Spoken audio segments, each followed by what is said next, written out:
자, 우리 다니엘의 이름의 뜻은 하나님께서 심판하신다 라는 뜻을 가지고 있습니다. 하나님께서 심판하신다. 다니엘의 가족에 대해서는 성경에 아무것도 기록해 주고 있지 않습니다. 다만 우리 1장 6절에 보면 다니엘이 유다 자손으로 그렇게 기록되어져 있는 것을 볼 수가 있고요. 그래서 다니엘은 왕족이거나 귀족 출신이었다는 사실을 1장 3절 통해서 알 수가 있는데, 1장 3절에 보면은 왕이 환관장 아스브나스에게 말하여 이스라엘 자손 중에서 왕족과 귀족 몇 사람 이렇게 되어져 있죠. 자, 그래서 우리가 잘 알고 있는 것처럼 이제 이 다니엘이 바벨론으로 이제 포로를 붙잡혀 가게 되어지는데요. 자, 오늘 우리 3번 보면, 자, 1번입니다. 다니엘서 1장 1절 그리고 3절에서 4절 상반절 우리 한번 같이 읽습니다.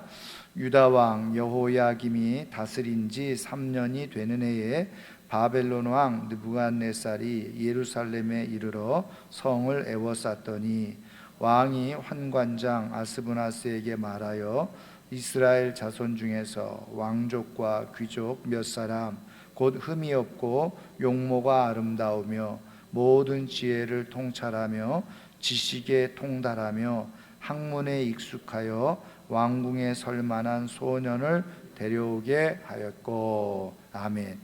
자, 그래서 우리가 이미 이제 역사적인 배경을 알고 있는 그대로 이스라엘이 바벨론에 의해서 3번에 걸쳐 그렇게 포로로 붙잡혀가는 그런 일이 일어나게 되어지는데요.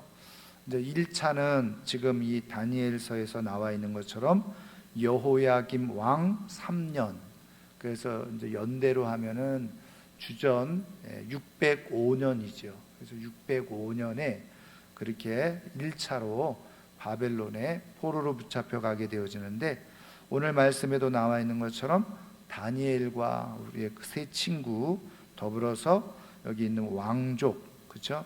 그리고 귀족 몇 사람을 포로로 데려갔다 하는 것이죠. 자, 그 다음에 우리가 앞선 시간에도 우리가 본 것처럼 주전 597년에 여호야긴 왕 때죠. 그때 이제 2차로 또 침공을 받고 포로로 붙잡혀가게 되어지는데, 그때 가장 중요한 인물이 누구라고요? 바로 에스겔이 그렇게 이제 잡혀가게 되어지는 것을 보게 되어집니다.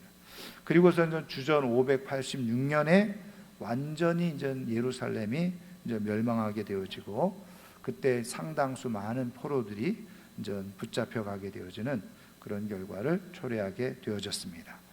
자, 이제 다니엘이 그렇게 이제 포로로 붙잡혀 가게 되어졌는데요. 자, 그 다음에 두 번째 보겠습니다. 다니엘서 1장 6절에서 7절 같이 읽습니다. 그들 가운데는 유다 자손 곧 다니엘과 하나냐와 미사엘과 아사랴가 있었더니 환관장이 그들의 이름을 고쳐 다니엘은 벨드사살이라 하고 하나냐는 사드락이라 하고 미사엘은 메삭이라 하고 아사랴는 아벳느고라 하였더라. 아멘. 한마디로 말하면 이제 이 그 바벨론 환관장이 이제 이 다니엘과 세 친구의 이름을 바벨론식으로 바꾸게 되어진 거죠. 그래서 이번 다니엘은 세 친구와 함께 잡혀왔고 이름이 바벨론식으로 바뀌어지게 되어졌습니다.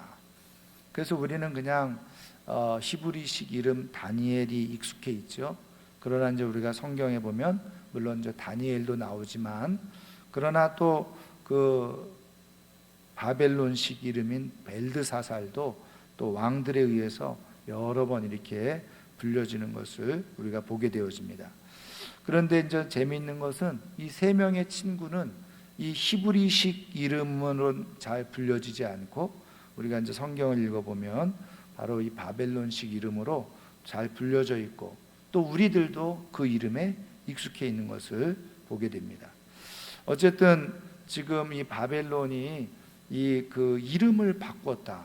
이제 우리나라도 일제 36년 기간 동안에 이제 이 문화 정책을 펴면서 했던 것이 무엇입니까? 이제 말기에 1930년 말에 이르러서 이제 한글을 못 쓰게 하고 일본어를 그렇죠 배우게 하고 일본말 쓰게 하고 창씨개명이라고 그래서 이름을 다 일본식으로 바꾸는 이제 그런 일이 일어났잖아요. 그래서 왜 그러냐? 글과 말은 바로 영혼과 같다 이런 말이 있어요. 글과 말. 그러니까 글과 말을 바꾸는 것이 단순히 생활의 도구, 뭐 소통의 도구를 바꾸는 차원이 아니라 그것이 바로 정신과 문화를 바꾸는 그런 일이라는 거죠. 영혼을 바꾸는 일이라는 거죠.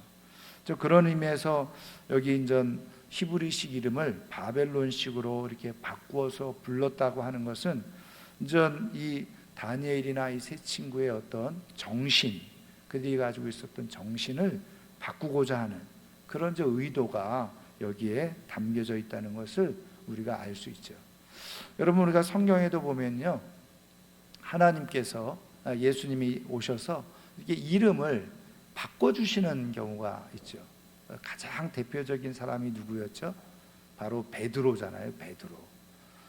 여러분, 베드로의 이름이 뭡니까? 원래 이름은 시몬이잖아요. 시몬. 원래 아람어식 이름, 히브리식 이름으로는 시몬입니다. 그런데 예수님은 그 이름을 뭘로 바꿨어요? 게바, 베드로 이렇게 바꿔서 불렀잖아요. 그래서 그 이름의 뜻, 그것이 뭐예요? 반석이라는 뜻이잖아요. 반석. 베드로. 또 우리가 뭐 잘 아는 것처럼 뭐 사울도 바울로 바뀌었는데, 물론 그것은 또 약간의 그렇게 바꿔 부르는 것은 아니고 원래 두 가지 이름이 있었던 거죠.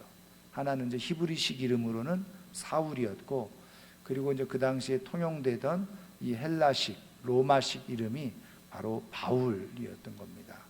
자, 어쨌든 이렇게 이제 이름이 바뀌어지면서 어떤 정체성이나 그런 삶의 내용들이 바뀌어지는 것을 우리가 이제 볼 수가 있는데, 그래서 이제 이 다니엘과 세 친구가 바벨론의 포로로 붙잡혀 가서 이제 이름이 바뀌어져요. 정신을 바꾸려고 하는 거죠. 자, 그런데 이렇게 이름만 바꾼 것이 아니에요. 여러분, 그 다음에 이제 우리가 보면 여러분 3번 보면 다니엘서 1장 8절 한번 같이 읽습니다. 다니엘은 뜻을 정하여 왕의 음식과 그가 마시는 포도주로 자기를 더럽히지 아니하리라 하고 자기를 더럽히지 아니하도록 환관장에게 구하니 그랬어요. 그 밑에 15절 16절 같이 읽습니다. 열흘 후에 그들의 얼굴이 더욱 아름답고 살이 더욱 윤택하여 왕의 음식을 먹는 다른 소년들보다 더 좋아 보인지라.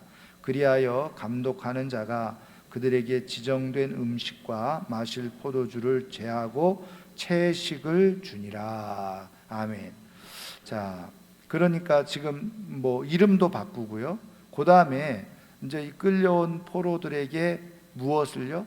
왕의 음식을 주었다는 거예요. 그런데 오늘 말씀에도 보는 것처럼 이 다니엘과 세 친구는 왕이 주는 음식을 거절했다는 거예요.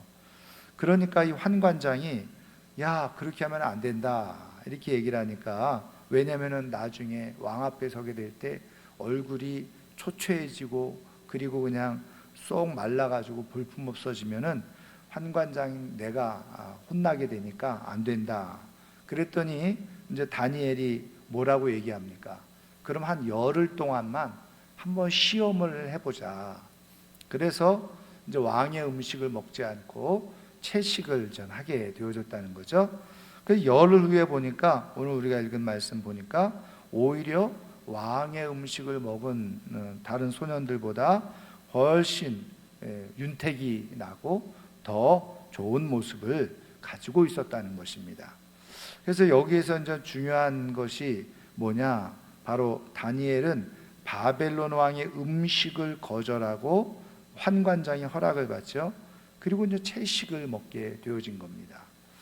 여러분, 또 이런 성경을 가지고요, 제가도 한번 말씀드린 적이 있는데, 다니엘식 뭐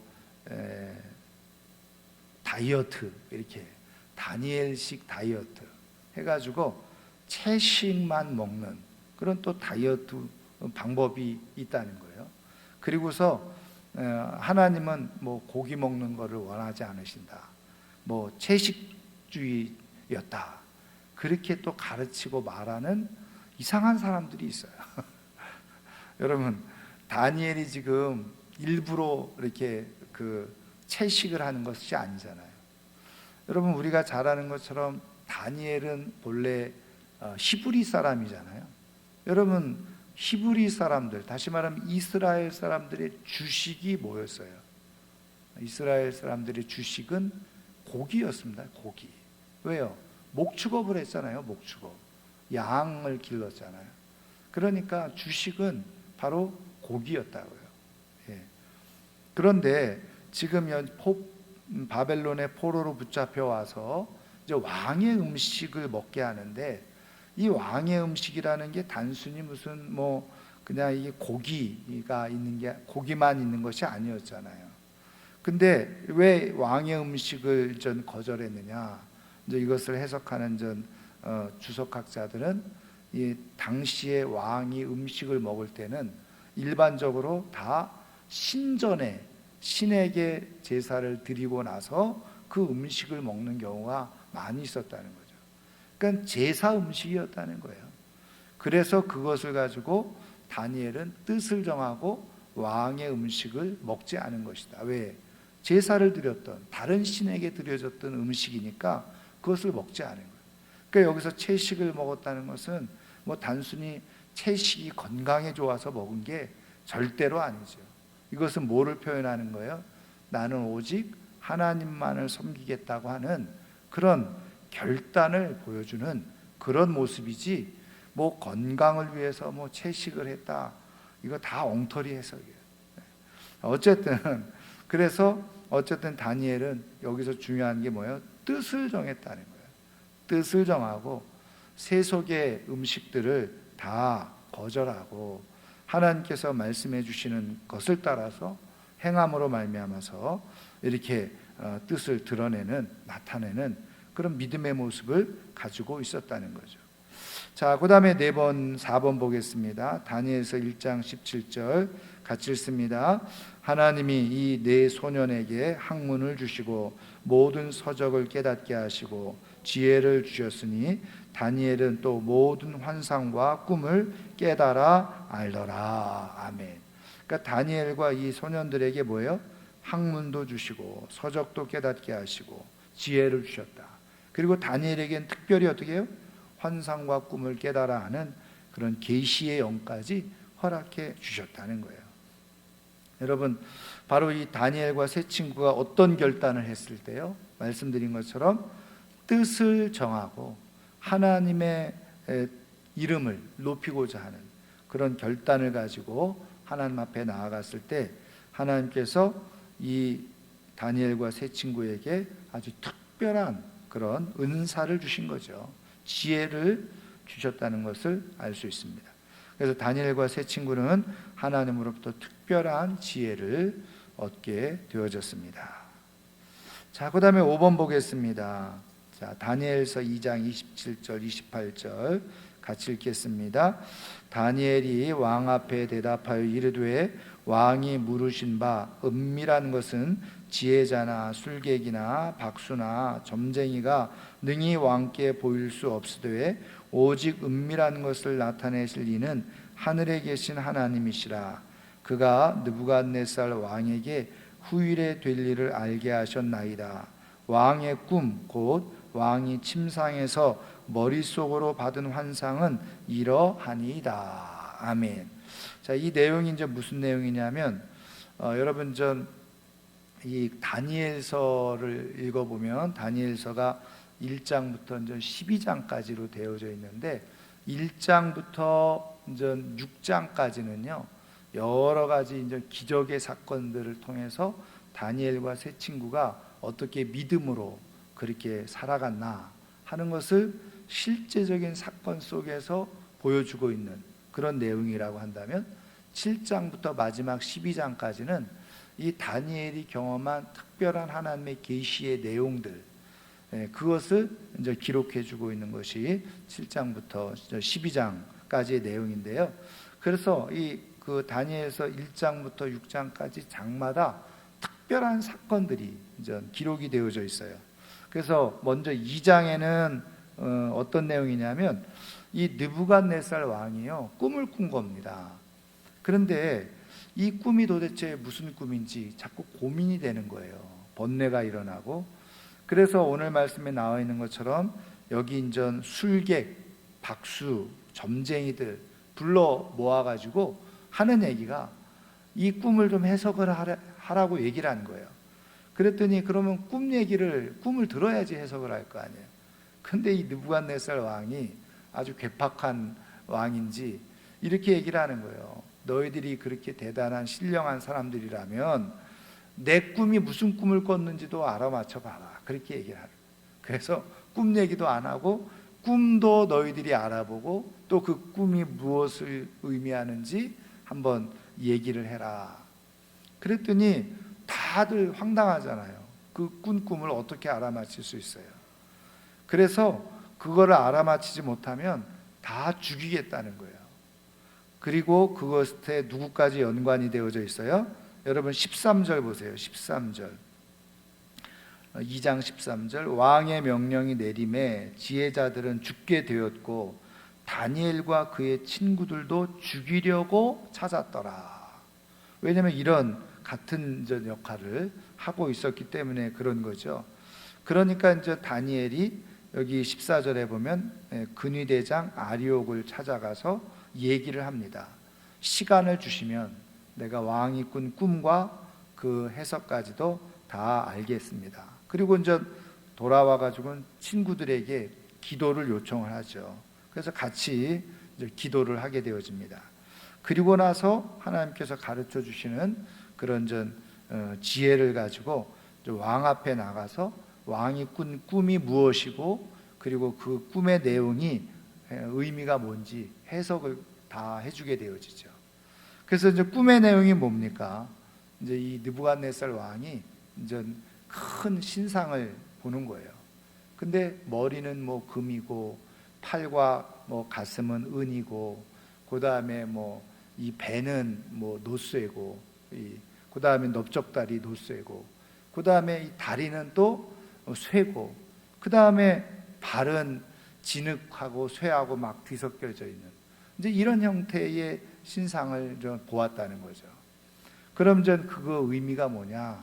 지금 이 머리가 금으로 된 것은 지금 느부갓네살 왕이 통치하는 그때고 그 이후에 계속해서 이제 후 왕들이 세워지게 되어지는데 이 왕들의 힘이 점점 약해져 간다.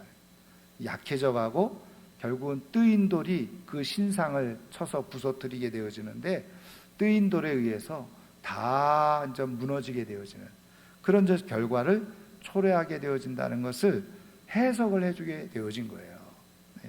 그러니까 이 해석을 들은 이 느부갓네살 왕이 아주 그것을 높이 평가한 거죠.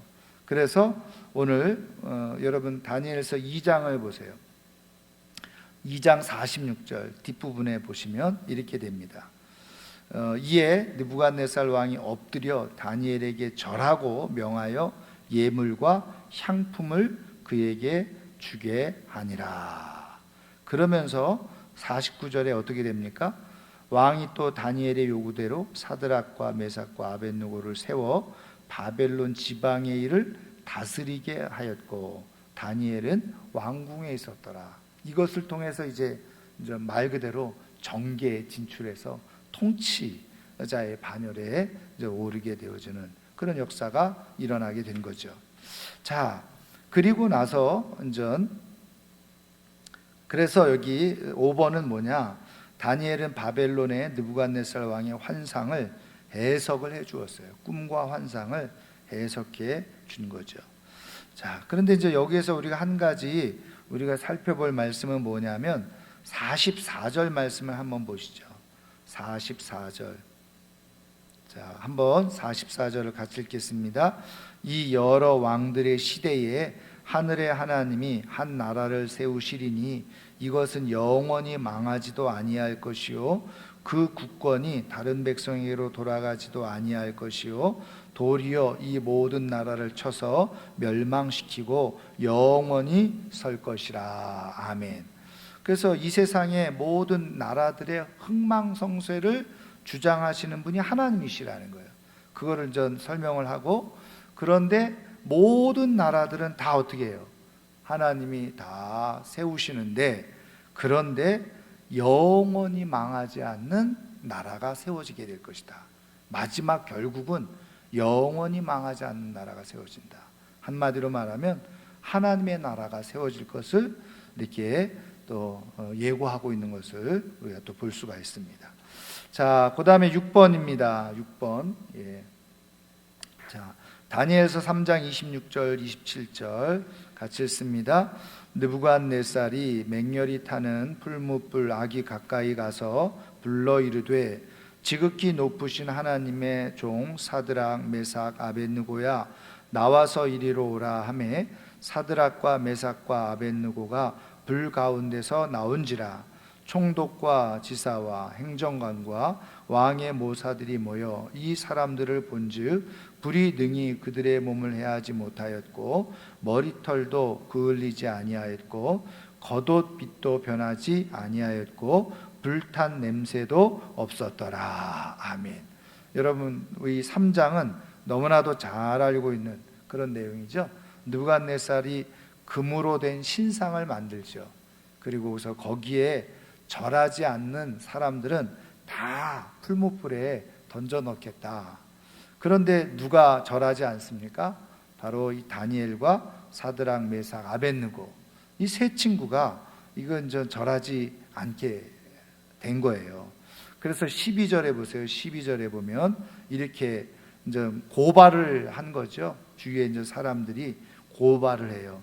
그래서 12절에 한번 같이 읽습니다.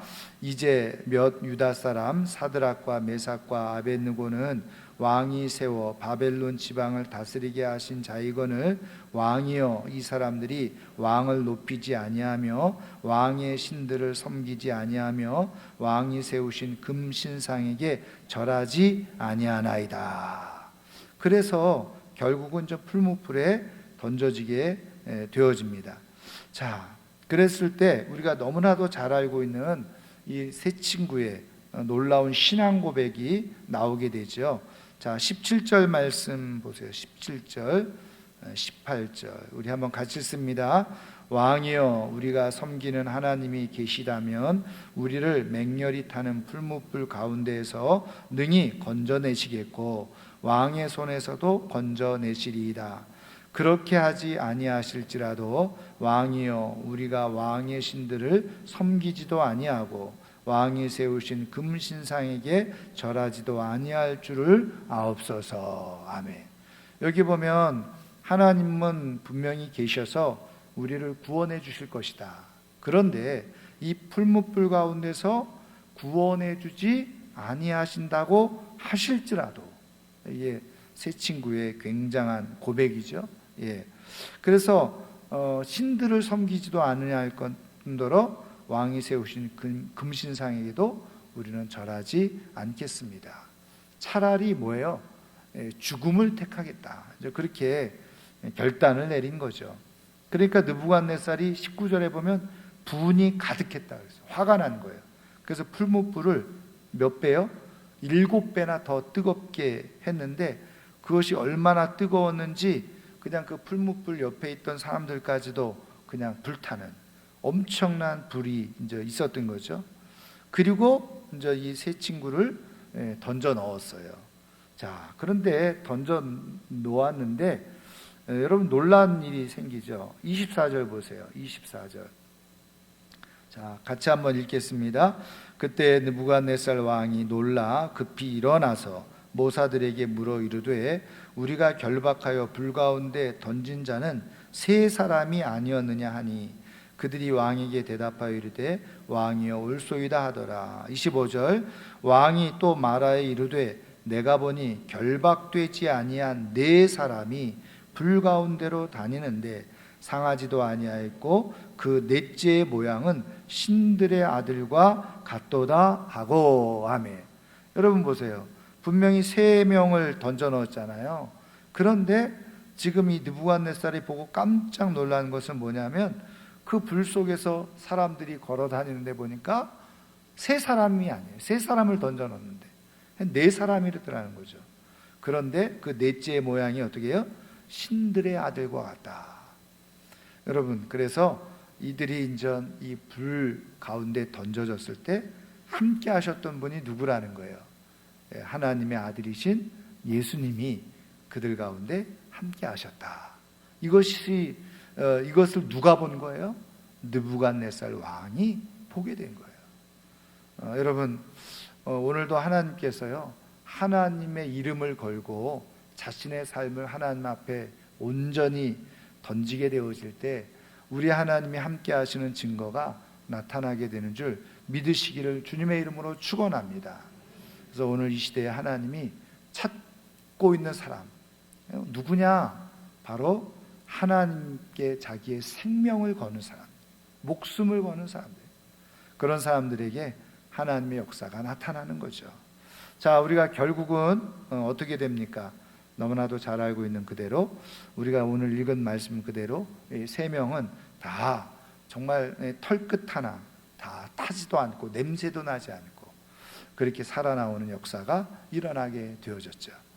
어떻게 보면은 정말 만화 같은 이야기, 신화 같은 이야기처럼 보일 수 있을지 모르지만 하나님께서 지금 바벨론 포로로 붙잡혀가서 그렇게 어떻게 보면 거기에 완전히 그냥 사로잡혀서 그쪽 문화에 사로잡혀 살아갈 수밖에 없었던 이 젊은 사람들을 하나님께서 믿음으로 지켜주시고 믿음으로 승리하는 것을 보여주고 계시는 현장이라고 말할 수가 있습니다.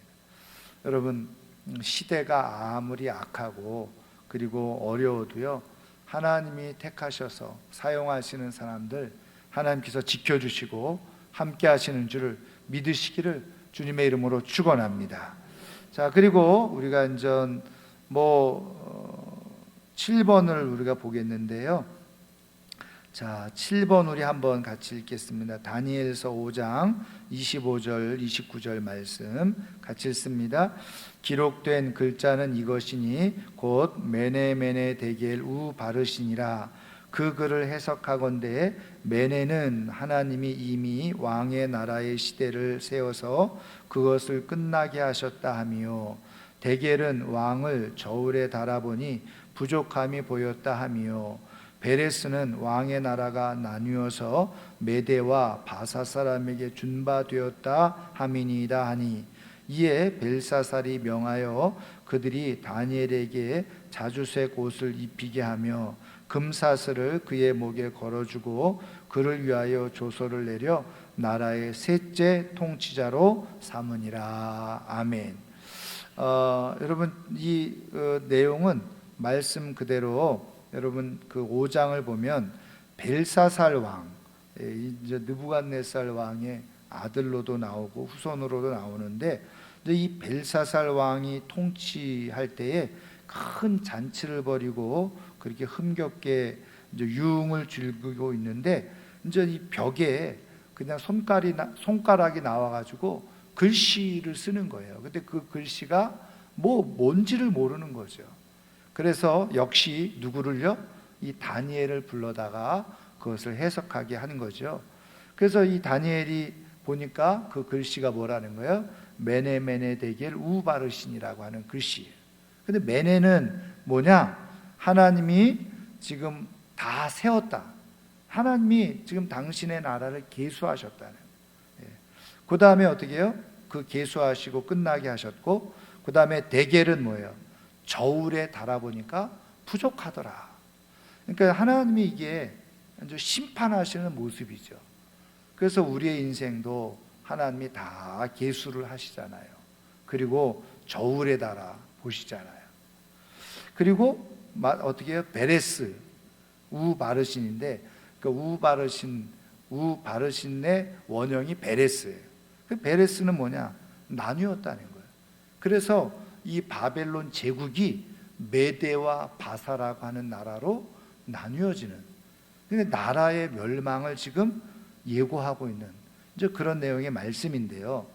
이제 여기에서 이 그 5장을 읽어보면요, 이 다니엘이 어떤 얘기를 하냐면, 이 4장 우리가 앞에 읽지는 않았잖아요. 4장 얘기, 4장의 이야기를 해요. 그 4장의 이야기가 뭐냐면, 이 느부갓네살 왕이 또 두 번째 꿈을 꿉니다.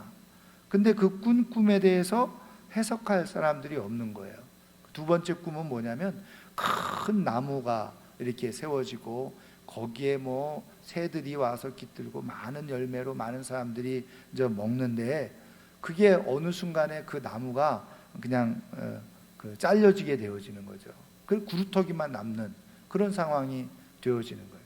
근데 7년이 지나고 나서 다시 거기서 싹이 나는 이제 그런 일이 이제 일어나게 되어지는데, 그것을 통해서 말씀해 주신 게 뭐냐? 다니엘이 또 해석을 해 주죠.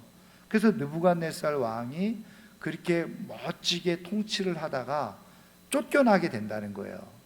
그래서 쫓겨났다가 7년 만에 다시 왕으로 등극하고 나라가 세워져 가는, 그래서 똑같이 아까 신상을 통해서도 말씀한 것처럼 모든 나라의 흥망성쇠, 왕권의 주권도 누가 가지고 계시다? 하나님이 가지고 계시다. 그것을 이미 느부갓네살 왕에게 가르쳐 줬다는 거예요. 그래서 느부갓네살 왕은 그래서 하나님을 찬양하는 역사가 일어났는데, 그 아들인 이 벨사살 왕은 그런 거 전혀 모르고 어떻게 해요? 교만하게 이 모든 왕국이 자기 힘으로 되어진 것처럼 이렇게 잔치를 벌이고 있다는 거죠. 그래서 하나님께서 어떻게 해요? 이 바벨론 제국을 결국은 심판하실 것이라고 하는 것을 지금 이 글자를 통해서 나타내 보여주셨다는 겁니다. 그리고 여러분, 이것이 실제로 그렇게 되어졌잖아요. 그래서 여러분 그 말씀을 보시면 30절 보세요. 5장 30절. 자, 5장 30절. 그날 밤에 갈대아 왕 벨사살이 죽임을 당하였고, 그렇죠. 그리고 31절에 메대 사람 다리오가 나라를 얻었는데 그때 다리오는 62세였더라. 그래서 이제 바벨론 제국이 완전히 사라지고 이제 메대 그리고 바사 제국으로 그렇게 나타나는 일이 이루어지게 되어지는 거죠. 자, 그래서 7번, 다니엘은 벨사살 왕에게 나타난 글씨를 해석해 주므로 그 나라의 셋째 통치자가 되어진 것입니다. 약속에 따라서. 자, 8번 보겠습니다. 자, 다니엘서 6장 21절 22절 같이 읽습니다. 다니엘이 왕에게 아뢰되, 왕이여 원하건대 왕은 만수무강하옵소서. 나의 하나님이 이미 그의 천사를 보내어 사자들의 입을 봉하였으므로 사자들이 나를 상해하지 못하여 싸우니 이는 나의 무죄함이 그 앞에 명백함이오며, 또 왕이여 나는 왕에게도 해를 끼치지 아니하였나이다 하니라. 아멘. 자, 이 6장에서 나오는 얘기인데요. 이제 우리가 너무나도 잘 알고 있는 사자굴에 다니엘이 던져진다고 하는 이야기죠. 자, 다리오 왕이 통치할 때 이제 이 다리오 왕이 이제 신하들, 아첨하는 신하들에 의해서요 신상을 또 하나 만들어요. 그리고서는 왕이나 다른 신에게, 왕 외에 다른 신이나 다른 왕에게 절하는 사람은 다 또 사자굴에 던져 놓도록 하죠. 그런데 우리가 잘 아는 것처럼 이 다니엘은 어떻게 합니까? 이런 법령이 만들어진 것을 알고도 어떻게 해요? 10절에 예루살렘을 향해서 문을 열고 늘 하던 대로 하나님 앞에 기도를 드렸다는 거예요. 감사를 드렸다는 거예요. 여러분, 이거 한번 지금 오늘날 우리 시대의 모습을 한번 잘 비추어 보는 것하고 뭐 틀리지 않을 거라고 봅니다. 여러분, 시대가 자꾸 뭐 교회를 지금 어떻게 보면 욕보이고 조롱하고 그런 비웃는 시대 속에서 예배를 드리지 못하도록 그렇게 하고 있는 그런 상황이잖아요. 제가 뭐 이런 말씀 또 드리면 뭐 다 아시는 내용이지만, 여러분 지금 뭐 서울에서는 그 유흥주점에서 확진자가 그렇게 그냥 근무를 해가지고 또 많은 문제가 일어났잖아요. 지금 물론 서울시에서는 뭐 모든 유흥주점 거의 500개 되는 유흥주점을 다 영업 정지를 이렇게 명령을 하긴 했는데, 왜 서울시만 합니까? 전국에 다 해야지. 그게 맞는 거 아니에요? 전국의 유흥주점 다 영업 정지를 내려야죠. 교회를 향해서 했던 것의 방식대로 하면 맞잖아요. 근데 그렇게 안 하잖아요. 그러니까 그런 것들이 불공정하다는 거예요. 콜센터에서 확진자가 뭐 교회에서 나온 거에 몇십 배가 나왔어요. 그런데도 전국의 콜센터 다 영업정지 내립니까? 다 구청 직원, 경찰서들이 가서 그 일일이 들고 나는 사람들 이름 다 오늘 하는 것처럼 체크하고 발열 체크하고 합니까? 안 하잖아요. 학원에서 학원 선생에 의해서 확진자가 막 생겨났어요. 전국의 학원 다 그렇게 학원 하지 못하도록 합니까? 그러니까 저는 교회가 모욕을 당하고 있는 거죠. 교회가 모욕을 당하고 있는 거예요. 그 왜 교회가 이렇게 모욕을 당하고 있느냐? 우리가 영적으로 한번 잘 살펴볼 필요가 있어요. 그래서 저는 참 이렇게 기도하면서 여러 목사님들하고 같이 얘기도 하지만, 이게 어쩌면 하나님께서 마지막 때에 알곡과 가라지를 이렇게 구별하는 때가 아닌가, 이런 생각을 해보게 돼요. 여러분, 다니엘은 어떻게 했어요? 30일 동안 참으면 되잖아요. 30일 동안 뭐 이게 이렇게 안 한다고 그래서 뭐 큰 일이 납니까? 30일 동안 다른 신에게 절하면 문제가 생기는 거예요. 30일만 참으면 되잖아요. 뭐 요즘 말하는 것처럼 예배 뭐 한두 달만 안 드리면, 한두 달 안 드리면 뭐 어때? 얼마든지 이렇게 생각할 수 있잖아요. 그런데 다니엘은 어떻게 해요? 이 조서의 왕의 도장 찍힌 것을 알고도, 이 당시에 다니엘은 최고 권력자 위치에 있었던 사람이었잖아요. 그럼에도 불구하고 하나님 앞에 드려야 될 예배를 하루에 3번씩 다 보란듯이 드리는 거예요. 그러니까 사자굴에 던져지죠. 이거는 큰, 어떻게 보면은 위기잖아요. 그런데 결국은 하나님께서 그런 사람을 높이신다는, 그런 사람을 높이게 되어졌어요. 저는 이 시대의 한국교회는 이제 조롱거리, 세상의 조롱거리가 분명히 됩니다. 비웃음거리가 되어지고 그렇게 되게 되어져 있어요. 이제는 조금 더 여러분 아실지 모르겠지만, 이제 이 코로나19 이후에 그 세계 전망, 여러분 많이 보신 분들 알겠지만, 이제 세계는 어떤 방향으로 흘러가느냐, 이거는 세계적인 석학들이 다 내다보는 거예요. 전체주의 성향으로 나갈 거라는 거예요. 전체주의가 뭔지 아시죠? 어떤 한 사람의 강력한 힘을 가지고 통제하는 사회가 되어진다. 왜? 이렇게 자꾸 되어지니까. 지금도 이제 국가에서, 정부에서 계속 통제하는 대로 되어지잖아요. 근데 세계는 점점 그렇게 되어질 것이다. 이건 세계적인 석학들이 보는 거예요.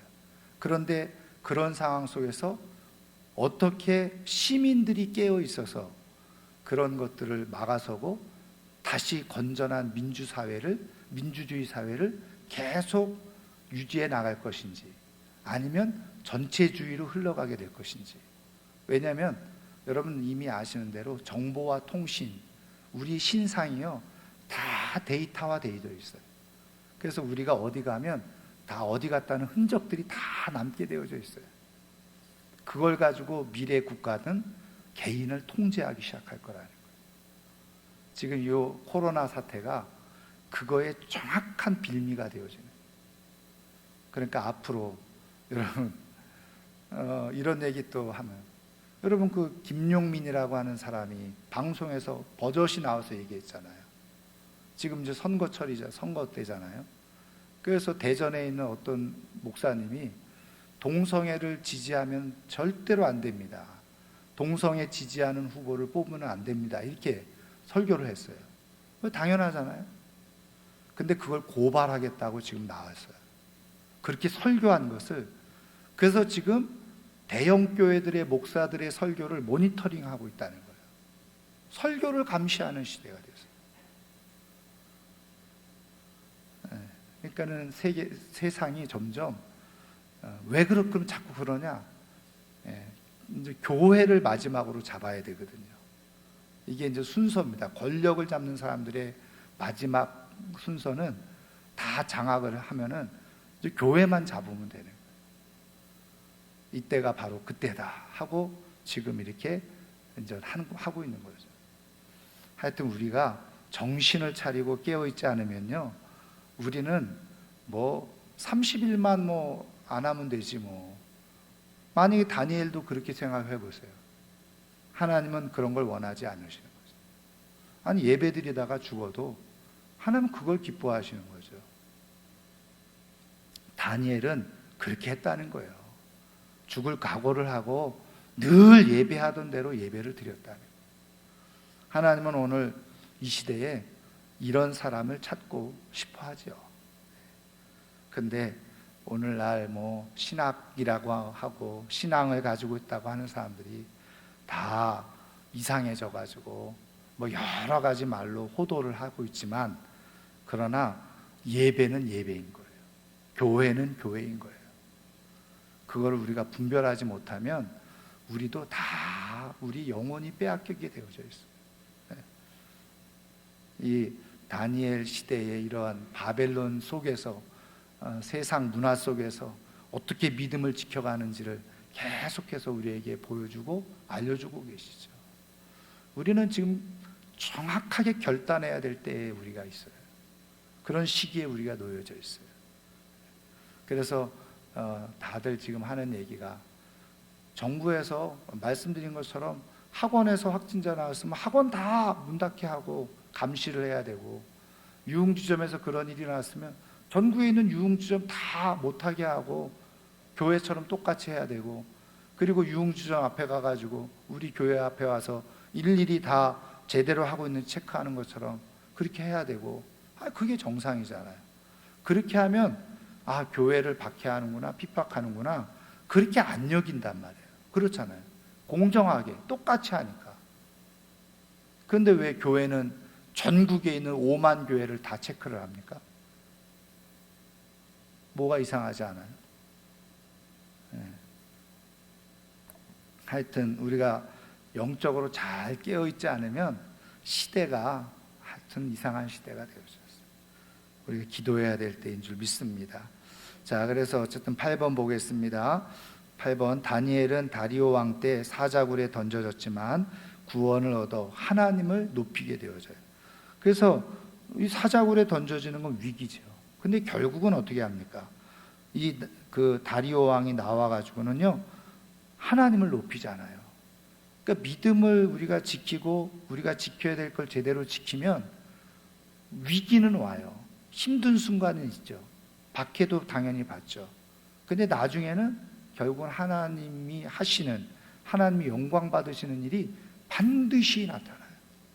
근데 만약에 다니엘이나 세 친구가 뭐 금신상 30일 동안 잠깐 쉬지 그리고서 그냥 있었다고 한다면 이렇게 이방 나라에서 하나님을 높이는 일이 일어나지 않죠. 일어날 수가 없는 거예요.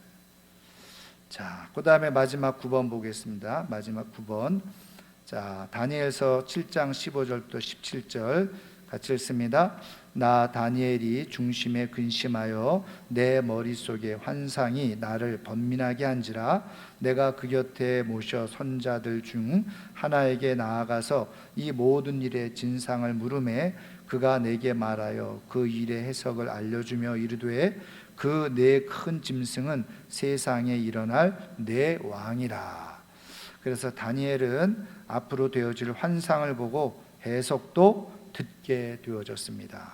그래서 말씀드린 것처럼 7장부터 12장까지 앞으로 되어질 일들에 대해서, 그리고 일어날 나라들에 대해서, 그래서 여기 이제 네 짐승은 바로 바벨론, 그 다음에 페르시아죠, 바사 제국, 그 다음에 그리스 제국, 로마 제국, 이렇게 다 상징적으로 보여주고 해석해주는 그런 내용입니다. 자, 마지막 10번 다니엘서 6장 28절 같이 읽습니다. 나 다니엘이 다리오 왕의 시대와 바사 사람 고레스 왕의 시대에 형통하였더라. 그래서 제국으로 보면 바벨론 제국, 바사 제국, 두 제국의 동시에 다 최고 자리에 있었죠. 왕으로 따지면 말씀드린 것처럼 느부갓네살 왕, 벨사살 왕, 다리오 왕, 고레스 왕까지 네 왕에 걸쳐서 말씀드린 건 총리로 그렇게 위치에 있었던 사람이 바로 다니엘이었다 하는 것입니다. 그래서 다니엘이 605년에 이제 우리가 이제 그 9장을 한번 넘어가 보시죠. 9장 요것만 잠깐 보고 있습니다. 자, 9장에 역시 다니엘이요. 9장 2절 보세요. 9장 2절 보면 그 통치 원년에 나 다니엘이 책을 통해 여호와께서 말씀으로 선지자 예레미야에게 알려주신 그 연수를 깨달았나니. 몇 년이에요? 70년 동안 이 포로 생활이 그쳐지게 될 것이다. 그래서 그 약속의 말씀을 듣고 3절 내가 금식하며 기도하며 간구하기를 결심하고. 그러니까는 지금 70년 만에 하나님께서 다시 회복시켜 주실 것이라고 하는 것을 예레미야 말씀을 통해서 보고서 금식하면서 기도했다는 거예요. 예. 자, 그래서 말씀드린 대로 이 고레스 왕이 세워질 때가 주전 535년이었잖아요. 그러니까 586년 망하고 535년 그러면은 50년밖에 되지 않잖아요. 그럼 70년이라는 것이 안 맞잖아요. 그런데 말씀드린 것처럼 1차 포로로 붙잡혀갈 때가 언제였다고요? 주전 605년. 그러니까 다니엘이 605년에 1차로 포로로 붙잡혀간 것으로 계산을 하면 정확하게 70년이 되는 거죠. 70년 만에 이제 귀환을 다시 하게 되어지죠. 자, 그래서 이제 이 그 다니엘은 주전 530년까지 그렇게 이제 살았을 것이다, 생존했을 것이다, 이렇게 보고 있습니다. 자, 4번 보겠습니다. 신약 성경은 다니엘에 관하여 어떻게 말씀하고 있습니까? 자, 1번 마태복음 24장 15절 같이 읽습니다. 그러므로 너희가 선지자 다니엘이 말한 멸망에 가증한 것이 거룩한 곳에 선 것을 보거든. 다니엘이 말한 바, 그러니까 다니엘이 마지막 종말에 관해서 환상을 보고 얘기했던 것을 예수님도 그대로 인용을 했다는 거예요. 그래서 예수님은 종말에 관해 말씀하실 때 다니엘의 말씀을 인용했습니다. 그러니까는 다니엘이 본 환상, 종말에 대한 환상이 그대로 맞다는 거죠. 왜? 예수님도 그것을 인용하셔서 말씀하셨으니까. 자, 그 다음에 2번 히브리서 11장 33절 같이 읽습니다.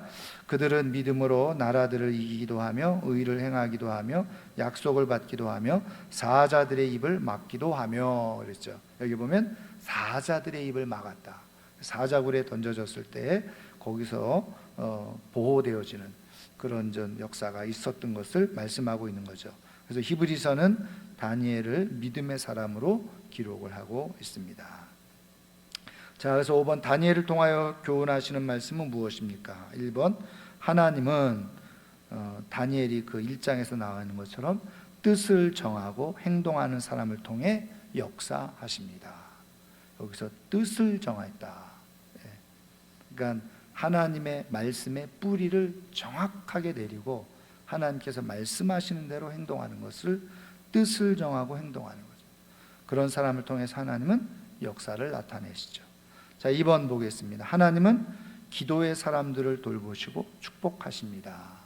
말씀드린 것처럼 모든 계시를 해석할 수 있는 것이 어떻게 해요?